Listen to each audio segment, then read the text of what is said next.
Have you tried literally everything for sleep in perimenopause or menopause? I'm talking everything. I'm talking you've tried progesterone, estrogen, melatonin, things for cortisol, blood sugar. You've tried different supplements. You've tried, all the herbs for sleep.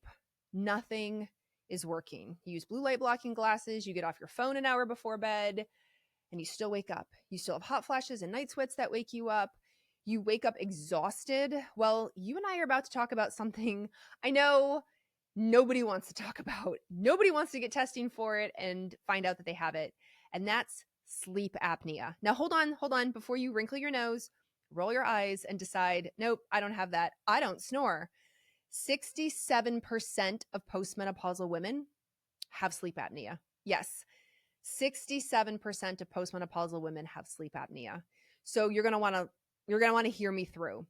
When I was a baby doctor, across the way from my clinic was a sleep study clinic. And the doctor there told me that a huge percentage of women, when they go through the menopausal transition, develop sleep apnea. They develop airway changes that creates, of course, sleep apnea, less oxygen to the brain, and they don't even realize it because they didn't have it when they were younger, and the symptoms are not always the same. When estradiol in particular and progesterone decline, it can change your whole airway behind your nose and in your mouth, and like, what? Who thought of this? This is so not fair. It can change your tongue and tongue placement. It can change your uvula, which is the thing that hangs in the back of your throat. It can lengthen your pharyngeal airway, which can lead to collapse. It can like partially or fully collapse more in the middle of the night. So we can just get all of these anatomical changes that occur because of the decline in these hormones. Now, you may not snore like a trucker, so you're thinking, not me. I don't have sleep apnea. I do just fine. I don't sleep with my mouth open. I'm not a mouth breather. I do just fine. However, for a lot of women, they don't snore like a trucker. Now, you might snore like you saw logs. You may have been told multiple times over, you were the loudest snorer I've ever met. Well, keynote, you have sleep apnea, and that means less oxygen is getting to your brain. You should probably get that addressed. I know it sucks. I know nobody wants to get the evaluation or do what's required, the treatment afterwards, but trust me, oxygenation to the brain is kind of a big deal. It's kind of important. Helpful for the health, right? Helpful for everything. Most women find that they snore softly or subtly. And especially if you have a bed partner, they may snore louder. Therefore, they're like, well, you don't snore like I do. So no, you don't snore. Or you're so subtle about it, they don't hear you.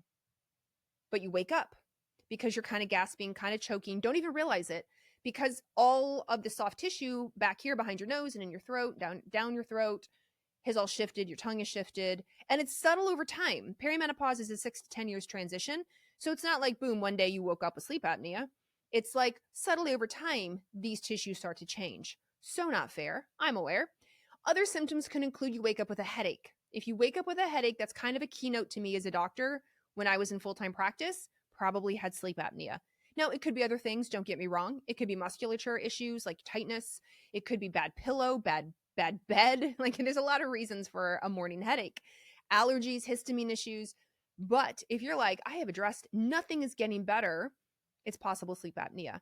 Fatigue, especially in the morning. Foggy thinking, especially in the morning, but it could be last all day. If you don't get oxygen up to your brain and circulating through your body like at 100%, guess what? You're not going to feel that good. As a human, you need a lot of oxygenation through your whole body. Sleep apnea means you get a partial, if not sometimes fully, closure of oxygenation in through your nose or your mouth if you're a mouth breather. And then that's not a good thing. We want oxygen. We don't want to cut that off. If you get the full closure, what happens? You start to gasp. You maybe suddenly wake up and you don't realize it. You're like, why do I keep waking up? Why do I keep waking up? Is it cortisol? Is it glucose? Is it something waking? Do I have to pee? Guess what? Nighttime urination, especially multiple times frequent, you might be thinking it's because you drank all that water, or you might be thinking it's because your pelvic floor isn't as strong as it used to be, and those could be true. But if you've been addressing that, you've cut back on the water at night, you've been addressing the pelvic floor, or if this is getting worse, this is getting worse. Maybe you used to just wake up once and now you're waking up to pee 3 times a night. Get evaluated for sleep apnea. So if any of these things sound like you, get evaluated for sleep apnea. Now, how do you do this? Well, you're going to go get a sleep study. Now, the sleep study, there's a lot of different options for sleep studies. Some are in a clinic, some you can do at home, but you want to get a really good quality sleep study so they can actually physically see like really what's going on through the night. Sometimes you have to have more than one. If you're kind of, if you're, especially if you're doing like treatment, like maybe you might want to get before and after for evaluation. Maybe you don't sleep that well because if you have all sorts of wires and stuff hooked up, so you've got to go back. I know it is a giant pain. It can be. But if you change your mindset to, all right, not a problem, I'm going to do this. Just like if you were going to a lab, just like if you were getting like a colonoscopy done, you right? We had just have the mindset like, all right, I'm over 40 now. All right, I'm perimenopausal, postmenopausal now. Like I need to get this evaluated as part of routine testing for me. I'm going to deal with the electrodes. I'm going to get the sleep study and find out what's going on. The reason is they're going to tell you like, what are your phases of sleep and what does it look like? Do you gasp for, do you snore? Like all this information to feed back to you to know the best way to address it. Obviously, CPAP machine is one of the first things everybody thinks about. Goes over your nose or goes over your mouth or some combination thereof. And I know people are like cringing when they're like, I'm never going to wear that. That is horrible. That is ugly. Well, let me tell you the case of someone who just figured out they have sleep apnea, have had chronic fatigue for years going through perimenopause, finally got their sleep apnea tested, started wearing the CPAP machine, and they're like a whole different woman.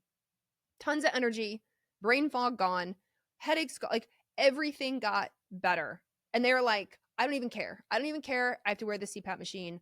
I'm going to wear it because I know with all of these changes in my mouth and everything, like there's not a lot that can be done. Having said that, there is some small research and small studies to show that if you are a candidate for and go on estradiol and progesterone therapy, that it definitely can help. And it seems, especially if you've caught it early. So if you choose not to wait to go onto hormones, but as you are progressing through perimenopause and it's time for hormones, that you go on hormones, it seems to have benefit. Can it single-handedly stop the progression or stop sleep apnea?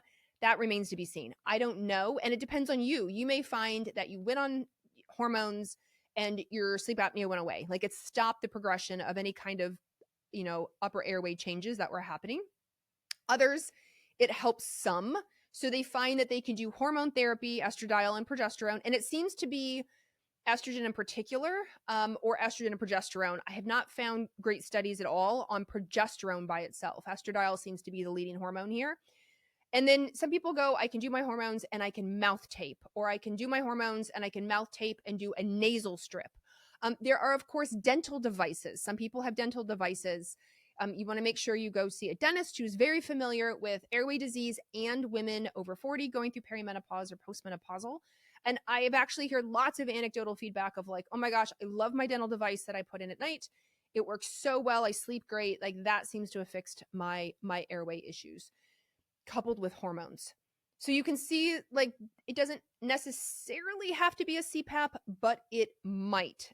It might. And if you can wake up in the morning feeling amazing, you can wake up in the morning not fatigued, not having a headache, not having a lot of these symptoms, and you can sleep through the night, I'm all for it. I'm all for it. Now, I will say a CPAP machine does take some adjusting, much like anything. Much like you've never done this before, it's not one size fits all. You're definitely going to have to adjust for either the nose or the mask or the combo thing that you do, for the pressure, the type of CPAP you have. And I know this is where people are like, it just seems so much. I'm like, I know, but remember, you're getting like it's for the cause of oxygenation, and I want you to have more oxygenation in your body. So I made this because I have just been hearing it over and over and over again. And like I said, I was told, gosh, 18 years ago by a sleep study doctor of like, hey, guess what? All your women over 40, send them to me when they're not sleeping, because I guarantee you most of them will come through positive on a sleep study for sleep apnea. So even if you are not a major snorer, it doesn't mean you don't have upper airway issues because of the change in hormones. The last thing people ask me about, like, well, weight. I've gained weight in perimenopause, and especially around the neck or the upper body.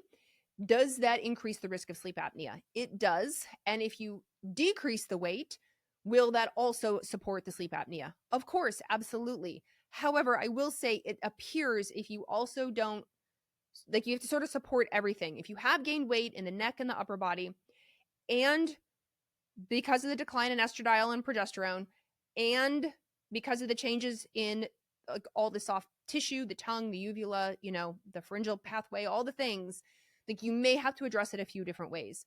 I am a big fan of getting you back into a healthy weight for your height and, activity, etc. I don't know single-handedly if weight loss is going to reverse everything because of such influence of the hormones. I've also been asked, well, Carrie, I can't take the hormones for whatever reason. Let's say you have breast cancer and you're like, I cannot take these hormones. Should I still get evaluated for sleep apnea? If you're not sleeping, definitely talk to your doctor, because the answer is probably yes. Like, you probably 100% still need to get evaluated if you're not sleeping, because sleep apnea can still play a major role, of course, right? If you're in the 67%, but you can't do the hormones, we can still support the sleep apnea. We can still support oxygenation to your brain and to your whole body. So I wanted to address some of these like super common questions that I get when it relates to sleep apnea, as women are like, can I get around it somehow? There are some options, but remember, the end is about oxygenation. Ask your practitioner about a sleep study, because you're over 40. If your hormones have declined and you are not sleeping and you've tried all the things and all the things aren't working anymore. And so you can see why I commonly say hormones feel like herding cats, because when you can't sleep and you've tried all the things, it feels like you're herding cats. You feel like you've done something wrong, or something like is wrong, like really wrong with your body. And it's because of this upper airway changes. Your body is waking you up to make you breathe so you get oxygen in. Don't ignore your oxygen. I need oxygen into your brain to help you be healthier. So go get a sleep study.